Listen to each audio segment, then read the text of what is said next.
Penuntun Saat Teduh Sinode Gereja Kristen Jakarta, Minggu 28 Februari 2021. Pengampunan yang memulihkan. Hari ini firman Tuhan terambil dari Kejadian pasal 50 ayat 15 sampai 21. Ketika saudara-saudara Yusuf melihat bahwa ayah mereka telah mati, berkatalah mereka, "Boleh jadi Yusuf akan mendendam kita dan membalaskan sepenuhnya kepada kita segala kejahatan yang telah kita lakukan kepadanya." Sebab itu mereka menyuruh menyampaikan pesan ini kepada Yusuf. "Sebelum ayahmu mati, ia telah berpesan, 'Beginilah harus kamu katakan kepada Yusuf, ampunilah kiranya kesalahan saudara-saudaramu dan dosa mereka, sebab mereka telah berbuat jahat kepadamu. Maka sekarang, ampunilah kiranya kesalahan yang dilakukan hamba-hamba Allah ayahmu.' Lalu menangislah Yusuf ketika orang berkata demikian kepadanya. Juga saudara-saudaranya datang sendiri dan sujud di depannya, serta berkata, 'Kami datang untuk menjadi budakmu.' Tetapi Yusuf berkata kepada mereka, 'Janganlah takut, sebab aku inikah pengganti Allah? Memang kamu telah mereka-rekakan yang jahat terhadap aku, tetapi Allah telah mereka-rekakannya untuk kebaikan, dengan maksud melakukan seperti yang terjadi sekarang ini, yakni memelihara hidup suatu bangsa yang besar. Jadi janganlah takut, aku akan menanggung makananmu dan makan anak-anakmu juga.' Demikianlah ia menghiburkan mereka dan menenangkan hati mereka dengan perkataannya." Pada 25 Januari 2005, Kathy Kuhlman dikabarkan hilang.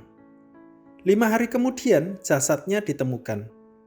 Bukti forensik menunjukkan Kathleen mengalami aniaya dan ditenggelamkan. Sang pembunuh Anthony Ray Stockelman ditangkap dan divonis penjara seumur hidup. Namun siapa sangka dalam penjara ia bertemu Jared Harris, sepupu Kathy. Harris dipenjara karena perampokan. Suatu malam ia dan teman-temannya masuk ke sel Ray, menganiayanya dan mentato dahi Ray dengan tulisan "Balas dendam Kathy" sebagai kenang-kenangan. Yusuf untuk waktu sekian lama menderita karena saudara-saudaranya.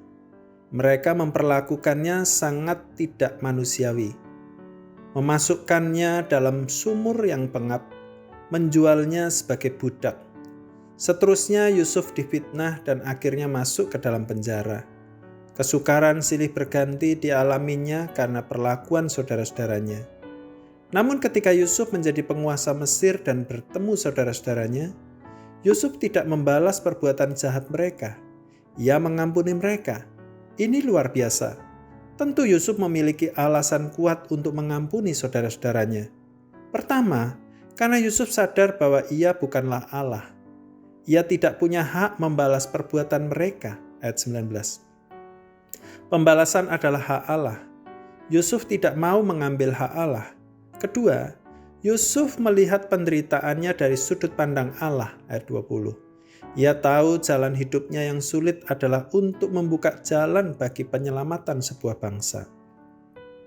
Kita bisa melepaskan pengampunan ketika kita memegang prinsip firman Tuhan ini. Kita tidak memiliki hak sedikit pun untuk membalas kejahatan orang lain kepada kita. Kita juga tahu bahwa di balik peristiwa penderitaan hidup ada maksud Allah yang indah di dalamnya. Memang mengampuni tidak mudah, apalagi jika kita pernah disakiti begitu kejam dan keras. Namun alasan yang kuat ini kiranya menolong kita untuk segera memberikan pengampunan. Jangan menyimpan dendam, berikan pengampunan. Jangan simpan dendam, tetapi lepaskanlah pengampunan. Tuhan Yesus memberkati.